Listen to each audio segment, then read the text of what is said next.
The School of Veterinary Medicine is now into its 7th year. It was very much a course that started with the intent of addressing the needs of Namibia.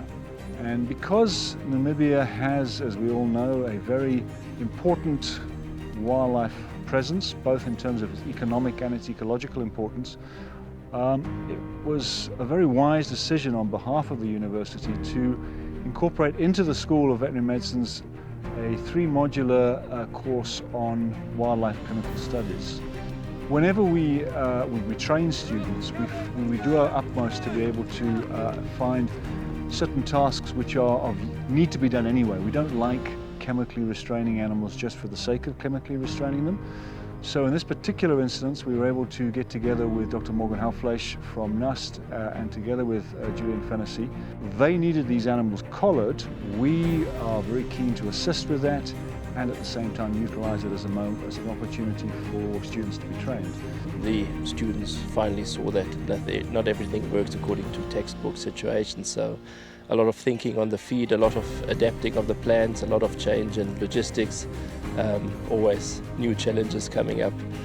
But it's good for the students to see that, to go through the drugs that we use, to look at some of the challenges of getting close enough to these animals, and then to get a dart in them and get them asleep so we can then put the collar on and go through the whole process of monitoring the animal while it's asleep, making sure the collar is fitted correctly and that the recovery is such that the animal wakes up and no harm is done.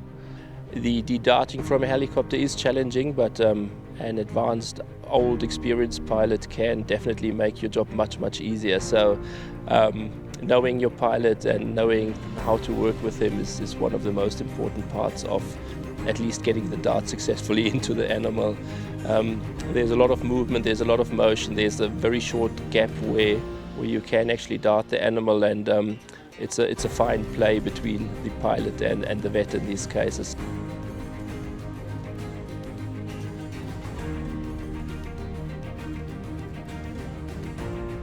We're dealing here with a project that's really quite ambitious in looking at multiple aspects, multiple scientific disciplines coming together to try to monitor an entire ecological systems and what drives the movements of wildlife, particularly the herbivores, the primary consumers, on a savanna landscape like we have here in Etosha, the Etosha area, should I say. Capturing and radio collaring different species. So we managed to do 9 eland, 9 kudu.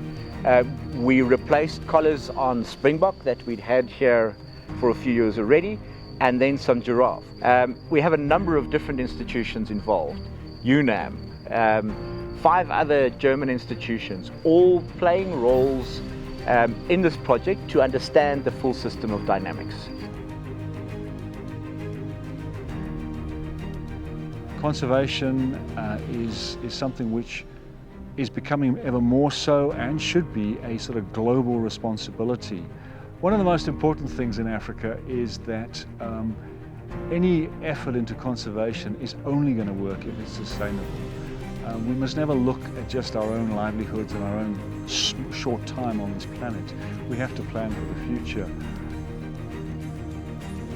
Conservation is about partnerships, and we're really excited to continue working with NUST and UNAM.